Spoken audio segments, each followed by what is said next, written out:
Bonjour amis du Seigneur, chers fidèles de Christ, chers bien-aimés dans le Seigneur. Nous sommes à Parole de Dieu au quotidien, l'espace et le moment où Dieu rencontre chacun d'entre nous, bien évidemment au moyen de sa parole entendue au quotidien. Alors si vous aimez cette page, vous êtes priés de liker, de vous abonner, de partager pour que le maximum de personnes aient connaissance de cette chaîne où Dieu se présente à nous au moyen de sa parole. Et la parole de Dieu, justement, c'est pour tout à l'heure. Bien amis, frères et sœurs, nous sommes, comme l'avons dit d'entrée de jeu, à parole de Dieu au quotidien, l'espace et le moment où Dieu nous rencontre véritablement. Et nous sommes au 4e dimanche de Carême, dit dimanche du Létaré, donc dimanche de la joie. Cela dit, les textes de ce jour nous invitent à savourer la joie qui vient de Dieu. Et la joie est une grâce que Dieu accorde à ceux qui l'aiment, à ceux qui se tiennent en sa présence et qui désirent ardemment vivre en sa présence. Ainsi donc, l'apôtre Paul nous fait remarquer dans ce passage, qui est un extrait de la lettre de Saint Paul apôtre aux Éphésiens, que nous sommes appelés à vivre de la faveur de Dieu, de la grâce de Dieu, mais ce au moyen de la foi. Or, la foi vient de la parole de Dieu que nous entendons au quotidien. Mais maintenant, mes frères et mes sœurs, en ce dimanche-ci, d'aller à la rencontre du Seigneur en permettant à sa parole de faire écho dans notre cœur, dans notre esprit, et de conduire, sinon de donner une orientation à toutes nos activités, à toutes nos pensées, à toutes nos réflexions, et surtout à ces actes que nous posons. Car vivre en Dieu, ce n'est pas que dans la parole, mais c'est aussi dans les actes. Et les actes sont ce qui rend le plus témoignage au Christ.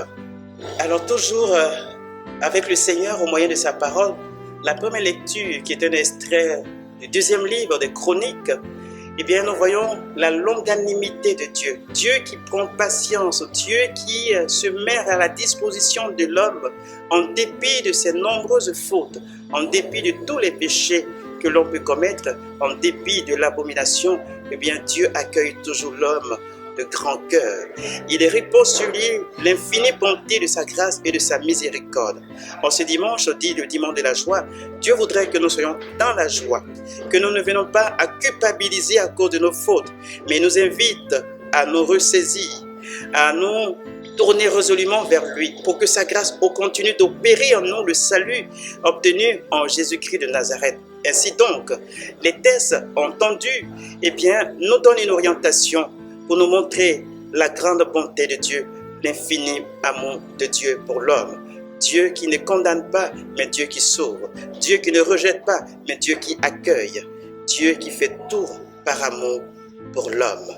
Frères et sœurs, en ce dimanche donc, nous sommes invités à revenir de nos voies mauvaises, à nous repentir, car dit l'Écriture, si le peuple qui est invoqué mon nom, s'humilie, se répand et revient, se détournant de ses voies mauvaises, moi, le Seigneur, du haut des cieux, je l'écouterai, je l'exaucerai.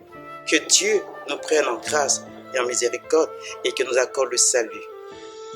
Mes frères et mes sœurs, dans ce 4e dimanche de Carême, du dimanche de Létaré, l'évangile que nous entendons est celui de Jean au chapitre 3, du verset 14 au verset 21. Et là, Jésus est élevé au-dessus de la croix. Comme au temps de Moïse où le serpent de bronze fut élevé. À la vérité, Christ ne vient pas qu'apporter le salut, il est le salut. Il ne vient pas qu'apporter la grâce, il est la grâce de Dieu. Et donc, il est élevé au-dessus de tous et donc porté en croix comme le serpent de bronze, justement pour nous guérir de nos maladies, nous guérir de nos peurs, nous guérir de nos tristesses, nous guérir de tout ce qui est angoisse. C'est pourquoi la liturgie de ce dimanche-ci, insiste sur la joie qu'il nous faut manifester et déverser dans tout ce que nous sommes, dans tout ce que nous faisons et pourquoi pas sur le monde. Car rappelons-nous que nous sommes appelés à conduire la destinée des nations, nous sommes appelés à orienter le monde.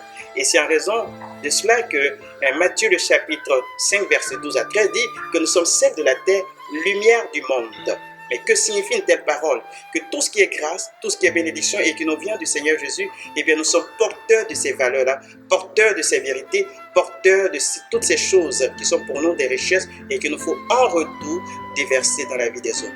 En ce temps de carême, mes frères et mes sœurs, faisons encore un peu d'effort pour correspondre à l'image au reflet de notre Seigneur et Sauveur Jésus-Christ, et que sa grâce continue d'opérer en nous, nous permettant toujours d'être des chrétiens selon son cœur, mais des personnes surtout qui rendent témoignage de l'Évangile. Et c'est au moyen de la parole de Dieu au quotidien. Et c'est pourquoi, en cette chaîne, nous avons la possibilité de nous laisser conduire par le Seigneur. Que Dieu nous bénisse, au nom du Père et du Fils et du Saint-Esprit. Amen.